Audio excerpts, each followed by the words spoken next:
This podcast is brought to you by Loot Crate Anime. Loot Crate has teamed up with Crunchyroll to bring you amazing toys, apparel, and other cool collectibles from your favorite anime and manga. To subscribe, just go to lootcrate.com/AnimeAmerica and use the code AnimeAmerica to get $3 off your first subscription.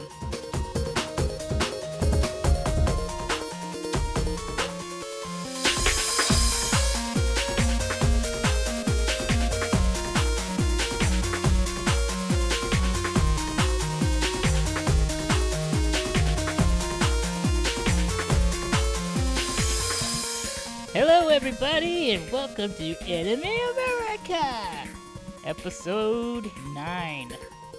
Today we have Shannen and... I was doing the drum solo for Tara. I was free. And that giggly person is Tara. Tara the Giggler. Heyo!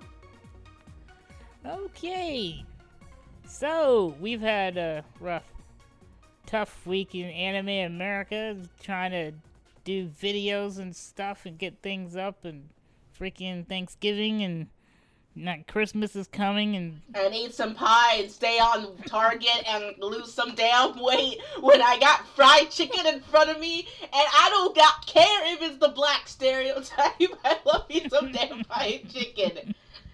Girl, I am right there with you. Nothing stands in the way of me and my fried chicken. There is no shame. No shame. yeah. So we're gonna start off with the news, and our new news reporter, Tara Braun. And now Tara with the weather. Oh wait, wrong segment.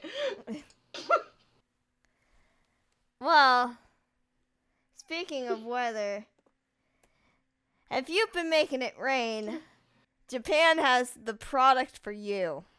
Very recently, a childhood icon has had her image made a little more adult-oriented with government-issued Sailor Moon condoms. Does it have their faces on them? Are they regular condoms, or do they have? How does that? Oh, yes, they do. Oh, yes, they. But on the condom itself, like, is their face going in places it shouldn't go?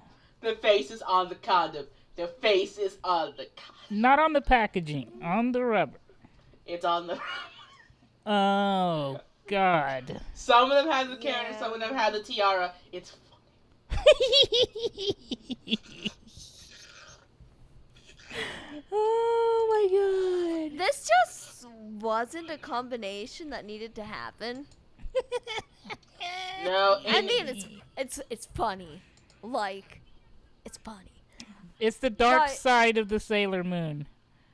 Get it? They're going to the dark side of the moon. The Sailor Moon, dark side. Yeah. Where the sun doesn't shine. Yeah. The sun doesn't. That should be the title of the news article. The sun don't shine on Sailor Moon. That's just gross. It's hilarious. It made my day. They actually have the tagline: "If you don't get tested, I will punish you." Oh, no! I will punish your ass. Brad! I have an even worse one. Why, Brad? You can edit it out, but in the name of the poon, I will punish you. Oh. So why? Apparently, there's a very large syphilis outbreak in Japan right now. So the idea is that, how do you get young people to practice safe sex? Obviously, you put Sailor Moon on the condoms. So guys are buying this and they're okay with it? That or they're having their girlfriends buy it. But Yeah, I mean, I find it hilarious. It's just the best thing ever. It's just like, hey, babe, I got these condoms for you. It's like, oh, good. Are we gonna try some safe sex? Yeah, just get your cosplay out. Like, it'd be even weirder if it was if they were cosplaying. Like, they just came from an anime convention, and like it's a boyfriend and girlfriend, and then like they just happened to be Sailor Moon characters, and it'd be like, well, shit. I'm just imagining someone like standing around at a con like selling these. Get your Sailor Moon condoms. No safer sex than with the Sailor Scouts.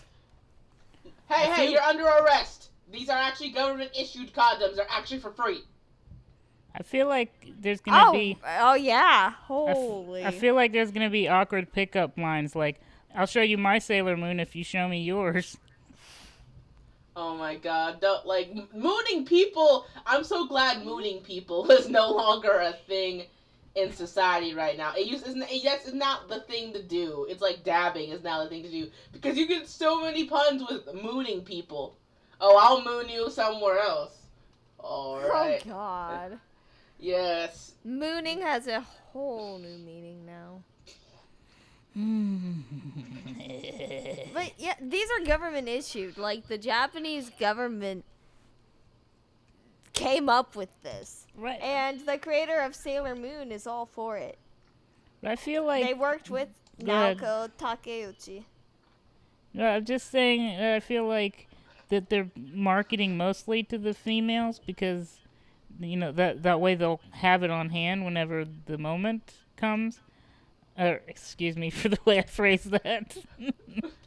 It's still awkward because like you say when the moment comes and like the moment comes, it's just awkward. But I have to wonder. Okay, so are they gonna do this for men too? And then then what? Would they put bleach on there or something? Not bleach, but there's many anime types. bleach. There's a lot of anime condoms actually. This is or just like Naruto. I'm gonna ship it in your ass. I mean, no, those are One Punch Man, One Thrust Man. One Punch condoms. Well, like there's already Attack on Titan condoms, but you have to buy those. I think the Sailor Moon condoms are like, hey, they're free. They'll do it. Go now. Go stop syphilis. Go save syphilis. Save yourself. Protect yourself from syphilis. Or I will punish you. Oh, God. Oh, I think too many guys out there listening to this enjoy that. Okay. So what's next in the news? Let's see if we can be mature. Well, it's just been announced that there will apparently be a season 3 of Code Geass taking place years after Zero Requiem. Alright, so for those of us that don't know, can you tell us, so where were they at in 2, and then where are we going to be in 3? Does it say? I mean, there's been, a fan theory going around about something else. Man, this is really hard to talk about without spoiling the whole thing. No, just do spoiler alerts. Then we'll say spoiler alert, and they can skip it if they don't want to get spoiled. Okay, spoiler alert. You spoiled your milk to a spoiler alert. Okay, you have been warned. Basically, at the end of season 2, Lelouch gets killed by I forgot his name, but dressed as Zero, the vigilante that he was doing the whole time, and that the entire time, Lelouch planned it. Lelouch planned his murder, and that the whole point of the entire series was to become the evil overlord in the first place, then get himself killed, so that it's automatic peace. If he becomes the evil ruler and then takes himself out, then he can ensure a peaceful future for his little sister. It's not until he died till when he told her the truth. But everybody now reveres him as a horrible, horrible, horrible evil person that died. Dictator that died. So yeah. However, the anime is supposed to basically say, hey, Lelouch actually didn't die. Because now, he died in season 2, but the catch was that there's a fan theory going on that before his father died, he attained full Geass. And attaining full Geass gives you the power of immortality, meaning you can't die. And for those who watched the ending sequence, there's a guy riding a cart of hay carried by a mule, and people think that's Lelouch in disguise. Very informative, Shannon. So yeah. So basically, there's been you've probably seen the videos by now, but like, there's been many people who have been talking about this on YouTube and in the community about whether this is a good thing or bad thing. On the plus side, it gives you more Code Geass, and it does feed to that fan theory that he actually might have never been dead. But the concerning part is that Code Geass's ending was one of the very few anime original endings that was universally liked. Most people don't like anime original endings for some reason because it doesn't follow the manga. I'd say it's a ballsy move, but I appreciate it when they try to do something different. If it makes logical sense. And the ending, and that actually ending is revered as one of the best anime endings of all time. Because it was so put together. It was so conclusive. Plus it let the audience decide if he was still alive or not, because we knew about the Geass immortality thing beforehand. So the fan theory was there since the beginning, but at least you got everyone had like a open answer to answer it themselves.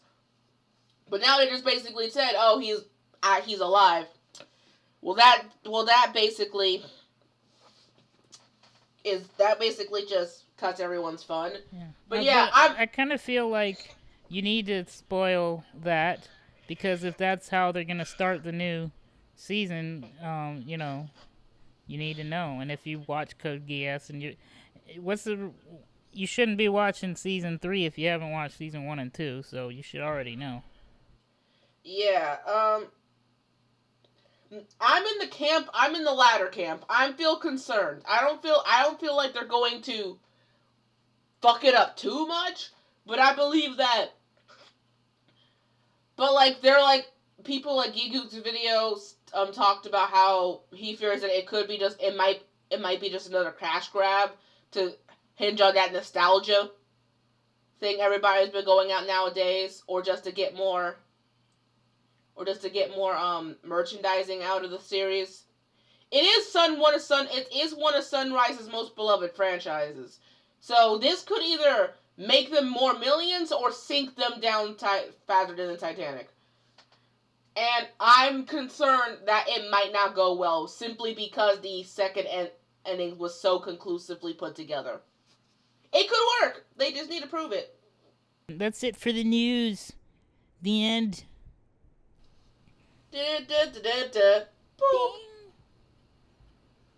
Man, my brain is fried. What are we doing next? Oh my god, Brian. I'm gonna have to write this stuff down when my brain's fried. We're doing news, and then we were going to... Yeah, anime stuff that caught our interest. Oh, I see how it is. Both of you just starting at me first. Pass off the buck. Oh, I see. Okay. I see how it is, Tear, if that's your real name. Being named after the Earth. I see how it is. Okay. So what I've watched quite a lot recently, actually. I've watched the second go around of Show by Rock. I'm one of the people that I really like that show. I know a lot of people don't like that show because it's kind of quirky, but like, I like it. It's kind of fun. I also have been watching the anime that I'm doing a current Patreon review for. And what's that? Oh, I'm gonna wait to talk about it. I haven't announced it yet. I want to wait till it's done and then announce it. Okay, but first, tell me, I'm not week to week like Tara is, so sometimes you guys will name a show, And I'm like, show by what?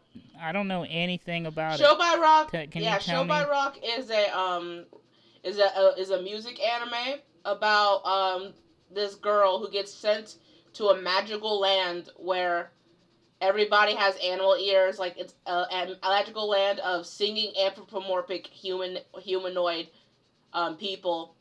And she loves music, but she's too shy to express herself. But through this adventure she goes on with the new friends she makes and the band she's in, it causes her to like learn more about herself in music and to save their world, because that's why she's there, to save their world with the power of music. It's very silly. It's a very silly show. They get like full CGI chibi sometimes with like the animals sprites, but like it's cute. It's very cheesy sometimes. It's really cheesy. Okay. Anything you've seen recently that everyone might not know about that you want to... Something new that caught your eye? That you're like, oh, this is cool? I know Nambaka has been going under... Is that how you say it? Nambaka? Non-baka, I think. Yeah, Nambaka. That's one of the more under the table anime this season that came out. I mean, it's not as big as the other big hitters for this season. Like, what is a big hitter? I actually haven't heard much about. Yuri on Ice. Yuri on Ice is the big one. Probably the number one this season. Yeah, which I'm gonna marathon. I decided to wait and marathon it because I heard it's so good. It seems like the type of show that I want to just watch until sitting and then just like the awe. But yeah, Nambaka is a fun show. It's a comedy and type of action adventure anime about these 4 guys in jail, in like a super jail, and they want to escape jail, and that's about it. Like, that sounds interesting. Yeah, like they have like these 4 outrageous personalities, and they, under common ground, they all work together to try to escape prison. Cool. A very fucked up prison. A very fucked up prison. What does that mean?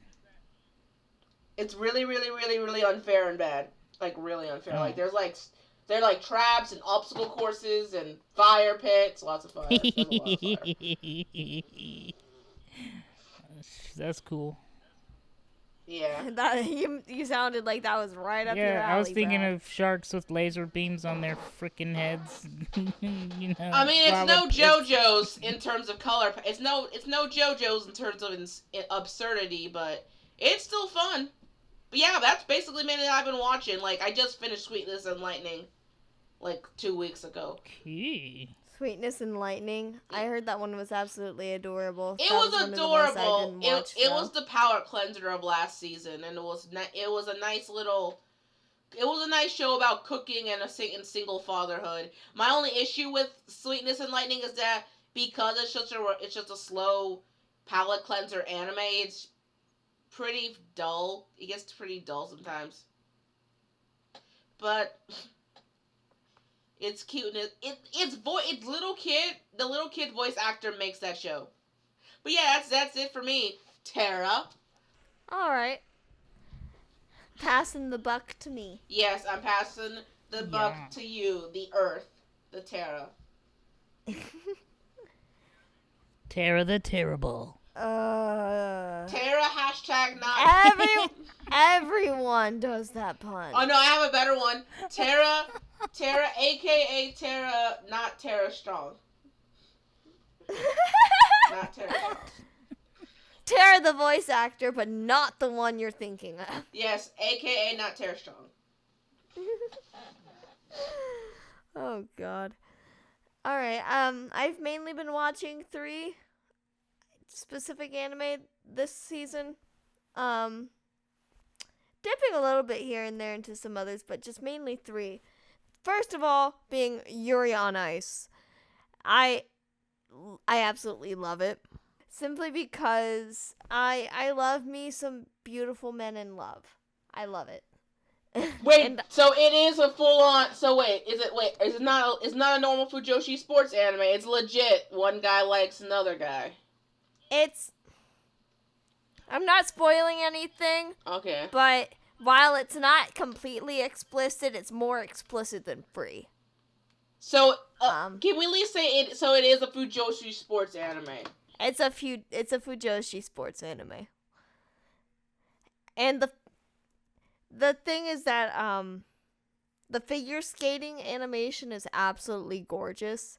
And even when they're competing with like lots of different figure skaters from around the world, every single one of them has their own style of skating and their own unique personality, and I think that it gives so much character to the show.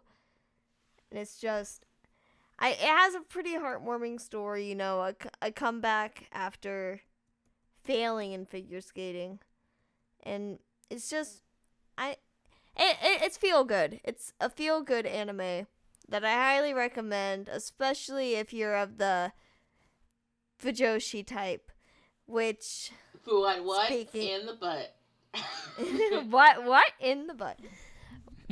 Which, speaking of Fujoshis, that goes to anime number 2 that I've been watching. Oh, can I take a guess? This season. Can I take a guess? Can we play? Yes. Okay, I'm gonna take it. Okay. Is it about a girl? Does it have a girl in it? Does the girl have purple hair?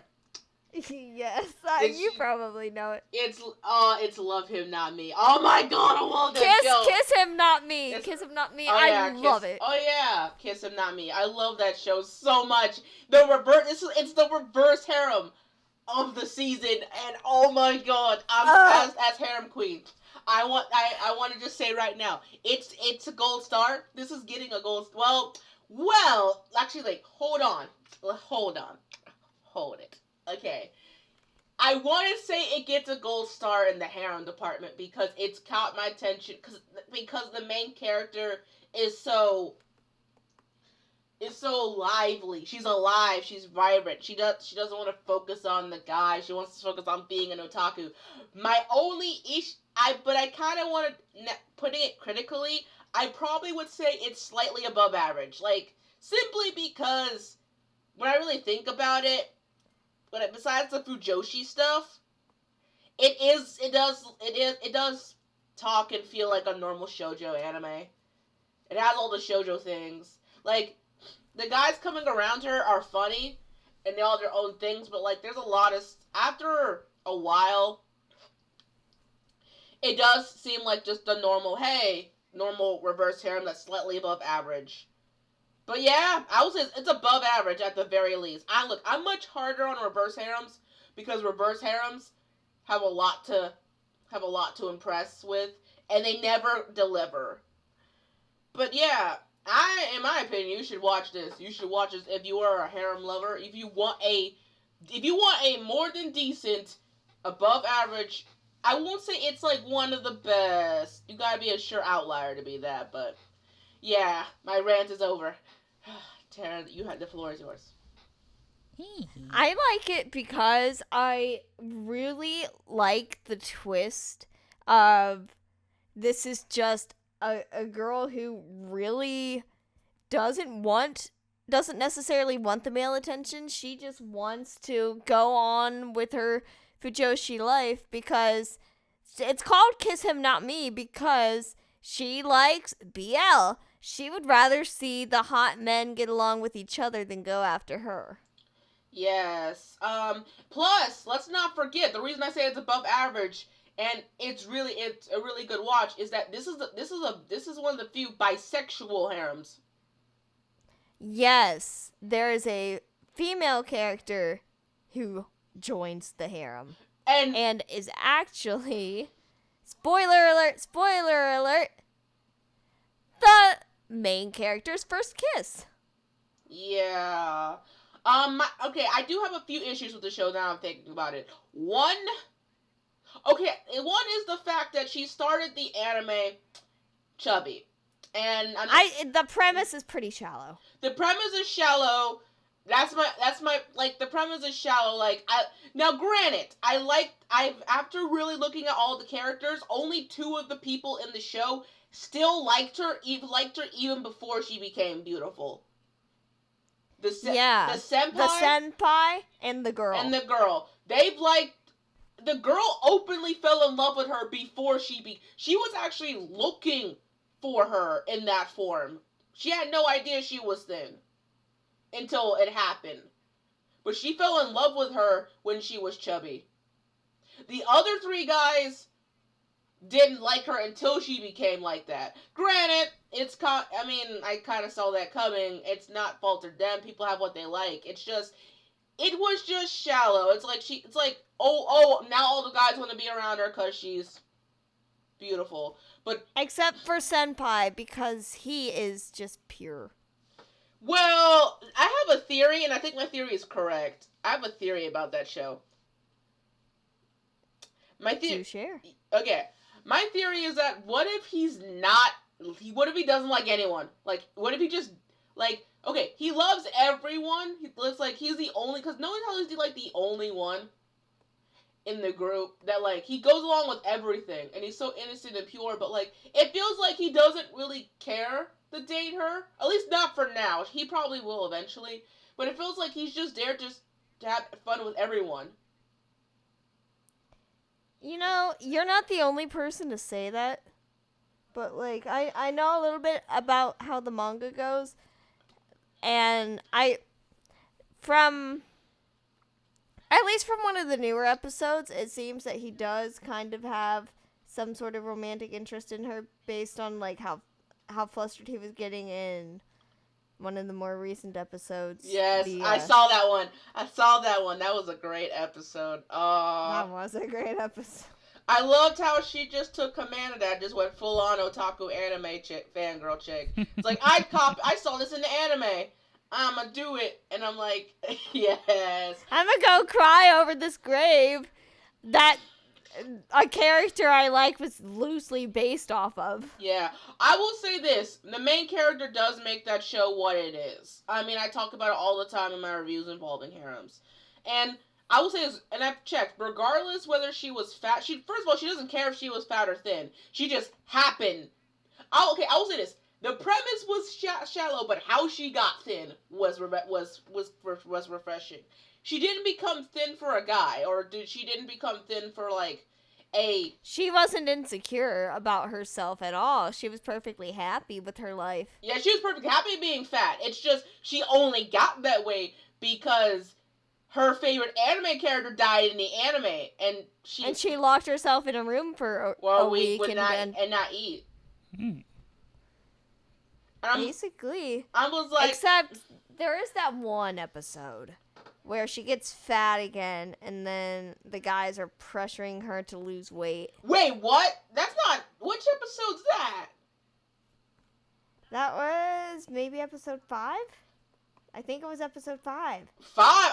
Okay, in the anime? Yeah. It was episode 5, but in the defense of episode 5, where, you know, she has to lose the weight again, she doesn't even lose the weight for the guys. She wins a chance to meet, like, one of her favorite authors, I think. I think that's what it was. She was going to some important otaku-based event, and she's like, you know, I'll do this because I want to look my best for them. Not because of the guys pressuring her to lose weight. Wait, okay, I did not see episode... What? Okay, well, I need to look this up, because I've seen episode 5, and I don't remember that being the case.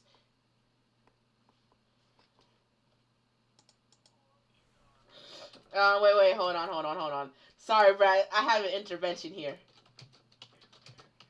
Correct me if I'm wrong. Like, I don't think that was addressed in the anime. Like, I mean, I've read parts of the manga. I think that whole thing I just said about the senpai might be true. And I just might be forgetting that that was actually in there.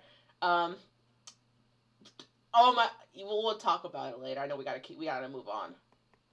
So, we're at the last point.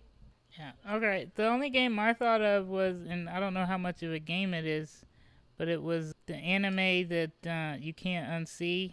My first thought was like worst anime, but then I thought, no, what's the anime that scarred you? And why did it scar you? Like you wish you hadn't saw it, but you can't forget it. Boku no Pico. No Pico. So why? So what happened? Tell us about your. No. Why'd you choose that one? Why'd you choose that one, Tara? That's not safe for work. I was kidding. I was kidding. Okay, anyone under the age of 18, don't look up Boku no Pico. And anyone over the age of 18, don't look up Boku no Pico. They're gonna look it up. They're gonna look it up. They're going to look it up, Tara. You sealed it in the moment you say, don't go look it up. They're going to look it up. Okay, to be fair, in my own defense, I'm pretty sure that everyone in the otaku world knows what Boku no Pico is. Well, Brad doesn't know. I'm like you innocent. I am not current. I'm Brad, old school. you're too innocent for this world. Brad is too innocent. And here's the thing: it's not even it's not even supposed to be talked about in the general anime. It's amazing how that one just slipped through, and now it's okay to talk about in the general anime public.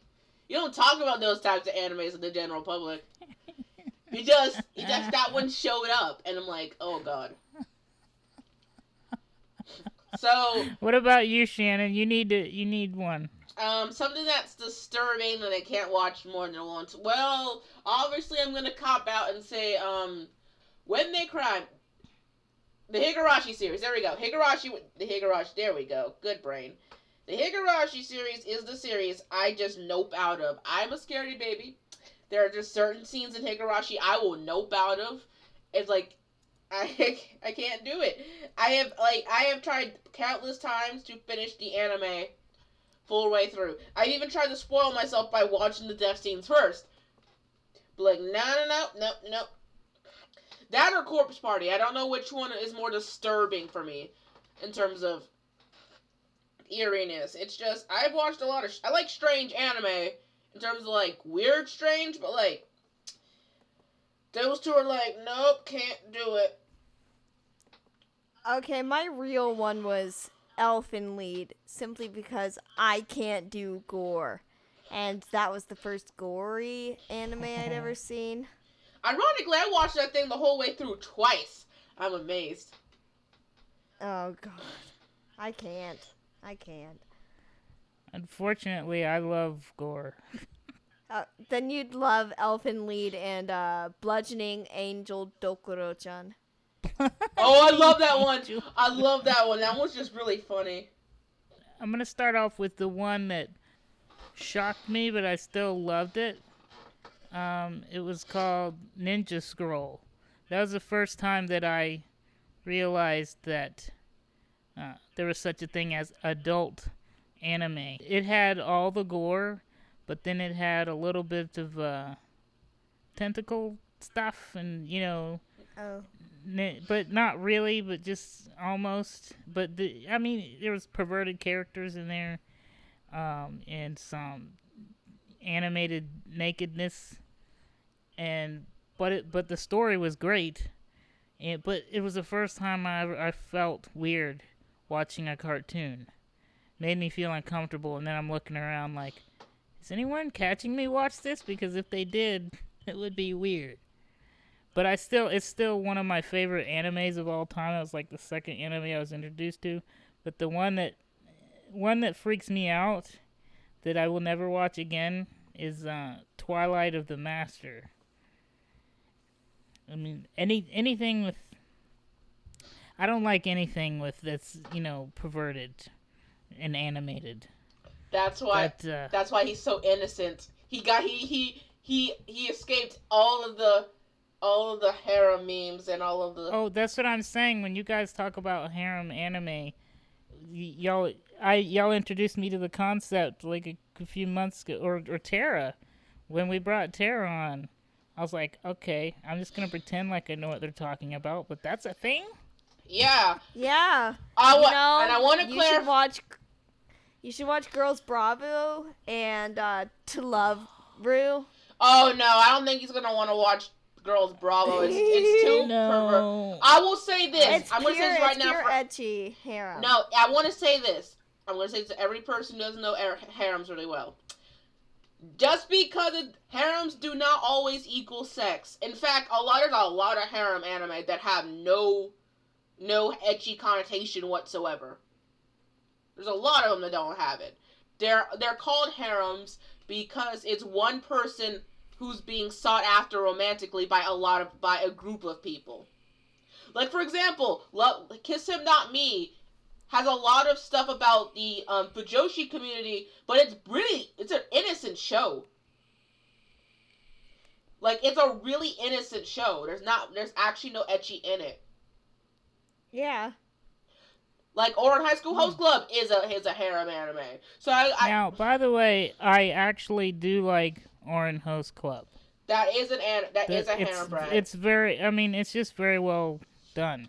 Yeah, and that's a harem Brad because she. See, I didn't know. Yeah, I mean, to me, I kind of want to argue against it being a harem because she only around at the most 2 people actually like her like that. But it's in the harem environment, so it counts. So yeah, there's a lot of harems out there that have no ecchi in it at all. That's a stereotype that it gets sometimes. That's why there's a separate genre now for ecchi harems. Harems that are ecchi. The point of the show is to deliver fan service. Is ecchi a word you came up with? No. Or is that... No, ecchi is like, it's very suggestive, like sexually suggestive, but it's short of being hentai. It's basically... Ecchi actually comes from H for hentai. Yes, but like, it's basically anything you could do up to actual porn. They can't actually do porn in an ecchi because at that point it'd just be a hentai. But everything is suggestive or alludes to it. Like they can have like topless girls, or they can have them naked, or like groping and stuff like that. But like I said, High School DxD, the review I just did, like, for Halloween, is probably what I've seen is, like, the cream of the crop of ecchi anime. Not for, like, the most echiness, probably. Most echiness, where I like to argue that, but it's probably the most best defined for the ecchi genre. Oh. Sorry, I just had a flashback from Ninja Scroll. I just remembered a spider lady who had a private part of a JJ that ate things. That scarred me. Oh God! You should see You should see in High School DxD where a monster lady had used her breast as a Gatling gun. Oh, I've seen that. She had to grope her own tits just to use it. It was funny. Oh, I can't. How long have we been recording now? Yeah, we need to end the show. So we gotta do our, as Shannon calls them, our end of the show dooley-doos. Alright, this is the part where we wrap up the show. Thanks for listening this week to episode 9 of Anime America Reboot. From starting off with Sailor Moon condoms to ending with Ecchi, this has been the sexiest episode yet. Now be sure to subscribe if you haven't already, or follow us on Twitter at AnimeAmerica, or myself, Tara, at IzanamiBA, and also Brad and Shannon. I'm at Balding Ewok. And you can follow me at AA Shannon. That's capital AA Shannon with an E. Anything else that you guys would like to add? Eat Facebook. more. Oh, Facebook. I was gonna do something bullshitty, but okay. Facebook. You can like and follow us on Facebook. We have new T-shirts now, or should I say, Robyn has made a new T-shirt now. And there'll be a link in the dooley-doo that we will. Yeah, the dooley-doo that I have to do Yes. myself Yes. with no help. Yes. Well. The link dooley-doos. I did it before. Alright, I can hear the music coming up, escorting us off the show. Thanks for listening. Tune in next time. Bye. Bye, guys. Remember to tip your waitresses, and Ecchi is Besty.